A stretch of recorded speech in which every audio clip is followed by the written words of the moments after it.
अस्सलाम वालेकुम दोस्तों, तुसी देख रहे हो हसीन पंजाब टीवी ते मैं तुहाडा मेज़बान अमीर हमजा।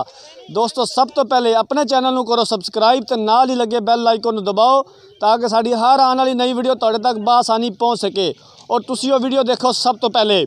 उम्मीद करते हैं साढ़े सारे वीर भरा खैरियत नाल होणगे। जिस तरह के तुहानूं पता है हसीन पंजाब टीवी हर रोज़ खूबसूरत और अच्छे अच्छे जानवर लैके हाज़र होंदा है। रोज़ाना की तरह अज असीं एक दूजन मझ लैके आए हैं जनाब। नीली का ब्रांड है, नीली के गढ़ च खड़े हाँ।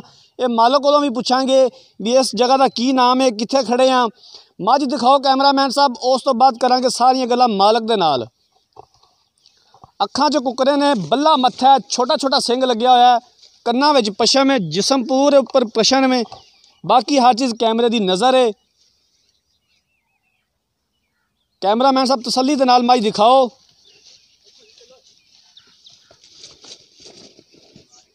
मझ डर रही है कि शायद कि मैनू टीका शिका दब्बू ने तो चंगा तसल्ली वाला लाऊ ने। कैमरामैन साहब तसल्ली दे नाल मझ दिखाओ, कोई कमी ना रवे। तोड़ा भी अज इम्तिहान है।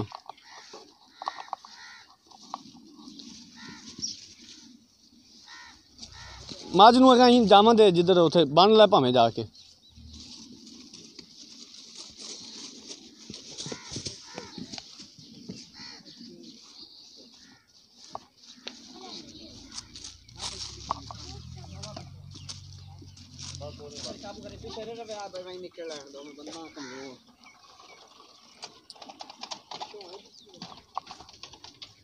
कैमरामैन जनाब तुहानूं पूरियां कोशिशां दे नाल मझ दिखाएगा और इंशाअल्लाह कोई कमी नहीं छड़ेगा।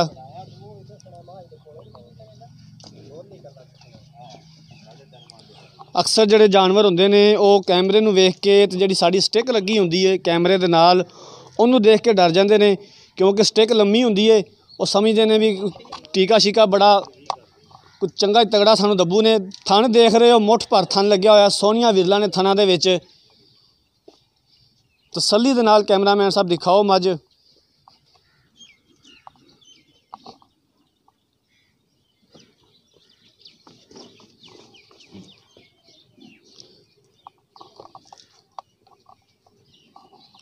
हवाना तुसी देख रहे हो, हले तक मझ ने भरना है, जड़ियां वधना नज़र आ रही ने। कम से कम हले तक 15 दिन लैंदी है मेरे वेखण दे विच सून दे विच। ते इन्हें मझ ने होर हले तक हवाना भरना है।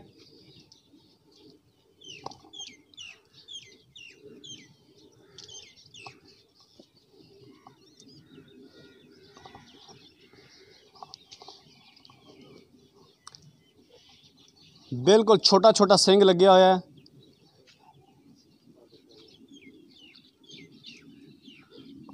लो जनाब मझ तुसी देख लीए। हुण बुलाने मालक नूं, सारियां गल्लां करने मालक दे नाल। आ जाओ भाईजान। सलाम अलैकुम जी। वालेकुम सलाम। की हाल है भाईजान? ठीक ठाक है। की नाम है तुहाडा? सजाद। सजाद भाई पहले दसो भी असीं कित्थे खड़े हाँ? तुसी जी नीली दे गाड़े च खड़े जी। नीली दरिया तो कितना को दूर है? हैगा इत्थों कोई 5-6 किलोमीटर। 5-6 किलोमीटर दूर है। हाँ जी। मझ तुहाडी ने किनवा सूबा सुना है? दूसरा सूबा सुना है, पक्की गल है? हाँ जी। किन्ने दिन लै जाएगी सून दे विच? तकरीबन 15 दिन पक्के लै जाएगी। हाली 15 दिन लै जाएगी। हाँ जी। पहले सूबे किन्ना दुध चौंदे रहे जे? पहले सूबे दुध मझ तुहाडे कोल मौजूद सी? हाँ जी। किन्ना दुध चौंदे रहे जे? असी जी इंदा 12-13 लीटर गडवियां मार के चोंदे रहे। बच्चे नूं छड्ड के कि बच्चे दा विच रख के? नहीं जी, बच्चे नूं 2 थान छड्ड के। अच्छा। हाँ जी। ते 12-13 किलो चौंदे रहे जे पहले सूबे? हाँ जी। किन्नी डिमांड करदे जी, किन्ने पैसे मंगदे जी? और पैसे वो मंगने ने जितने दा तुहाडा डंगर है मेरा वीर। शादी होई? नहीं जी, शादी नहीं हुई। बस ये हिसाब दा वेख लवीं, फिर ये ना होवे भी तूं आखे भी हुण ब्याह भी विचों ही करना है। ये मुੱਲ हैगा जी 3.5 लाख रुपये मझ दा। किन्ना? 3.5 लाख। मझ बेचनी? हाँ जी बिल्कुल बेचनी। ब्याह दे विचों करना है? हाँ जी विचों ही करना। ताई गल फिर इन्ने पैसे मंगी खलोते हैं।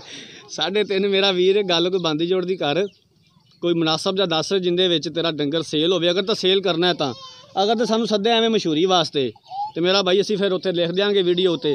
की नाम दस्सिया सी? सजाद। सजाद भी भाई सजाद ने मझ वेचनी कोई नहीं भाई जी, तो आपदी मशहूरी की है तो नाल मझ दी मशहूरी की।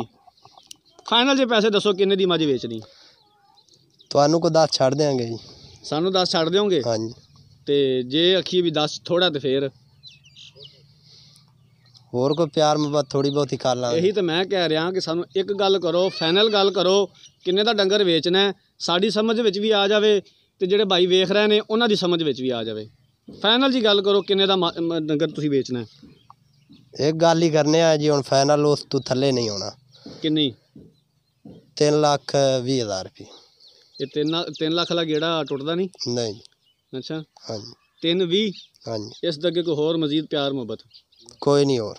ਪੱਕੀ ਗੱਲ ਹੈ? हाँ जी पक्की गल। ਠੀਕ ਹੋ ਗਿਆ। ਲਓ ਜਨਾਬ, ਤੇ ਇਹਦੇ ਕੋਈ ਥਣਾ ਦਾ ਮਸਲਾ, ਕੋਈ ਚਵਾ ਦੇ ਵਿੱਚ ਫਰਕ, ਕੋਈ ਛੱਟਾ, ਕੋਈ ਫਵਾਰ, ਕੋਈ ਗਿਲਟੀ? कुछ ही नहीं है जी, तुहानू क्लीयर चुवा के देंगे। ਇਹ ਗਰੰਟੀ ਤੁਹਾਡੀ ਹੋਣੀ ਹੈ ਤੇ ਅਗਰ ਮਸਲਾ ਹੋਇਆ ਤੇ ਮੱਝ ਵਾਪਸ ਆ ਜਾਣੀ। ठीक है। ਠੀਕ ਹੋ ਗਿਆ। ਲਓ ਸਰਕਾਰ, ਮਾਲਕ ਦੀਆਂ ਗੱਲਾਂ ਤੁਸੀਂ ਸੁਣ ਲਈਆਂ ਨੇ। ਦੂਸਰਾ ਸੂਆ ਝੋਟੀ ਨੇ ਸੁਣਾ ਹੈ। ਮੱਝ ਇੱਕ ਵਾਰੀ ਫਿਰ ਦਿਖਾ ਦਿਓ ਕੈਮਰਾਮੈਨ ਸਾਹਿਬ। ਦੂਸਰਾ ਸੂਆ ਝੋਟੀ ਨੇ ਸੁਣਾ ਹੈ। ਪਹਿਲੇ ਸੂਵੇ 12 ਤੋਂ 13 ਗੜਵੀਆਂ ਕਰਦੀ ਰਹੀ ਹੈ। ਘਰ ਦੀ ਮੱਝ ਕਹਿੰਦੇ ਨੇ ਤੇ 3 ਲੱਖ 3.5 ਲੱਖ ਮੁੱਲ ਕੀਤਾ। 3,20 ਦੀ ਕਹਿੰਦੇ ਨੇ ਫਾਈਨਲ ਦੇਣੀ ਹੈ। ਹਲੇ ਤੱਕ ਕਮ ਸੇ ਕਮ 15 ਦਿਨ ਕੱਢ ਜਾਏਗੀ, 15 ਤੋਂ ਉੱਤੇ ਵੀ ਲੈ ਸਕਦੀ ਹੈ ਤੇ 15 ਦਿਨ ਤਾਂ ਲਾਜ਼ਮੀ ਲੈ ਜਾਏਗੀ ਮੱਝ। ਅਗਰ ਕਿਸੇ ਵੀਰ ਭਰਾ ਨੇ ਮੱਝ ਖਰੀਦਣੀ ਹੈ, ਸਾਡਾ ਰਾਬਤਾ ਨੰਬਰ ਹੈ 0312 612 2054। ਇਸੇ ਨੰਬਰ ਤੇ ਹੀ WhatsApp ਬਣੀ ਹੈ। ਉਮੀਦ ਕਰਦੇ ਹਾਂ ਸਾਡੀ ਅੱਜ ਵਾਲੀ ਵੀਡੀਓ ਤੁਹਾਨੂੰ ਪਸੰਦ ਆਈ ਹੋਵੇਗੀ। ਅਗਰ ਸਾਡੀ ਅੱਜ ਵਾਲੀ ਵੀਡੀਓ ਪਸੰਦ ਆਈ ਹੈ, ਵੀਡੀਓ ਨੂੰ ਲਾਈਕ ਤੇ ਸ਼ੇਅਰ ਜ਼ਰੂਰ ਕਰੋ। ਅਗਲੀ ਵੀਡੀਓ ਤੱਕ ਆਪਣੇ ਮੇਜ਼ਬਾਨ ਅਮੀਰ ਹਮਜ਼ਾ ਨੂੰ ਦਿਓ ਇਜਾਜ਼ਤ। ਅੱਲਾਹ।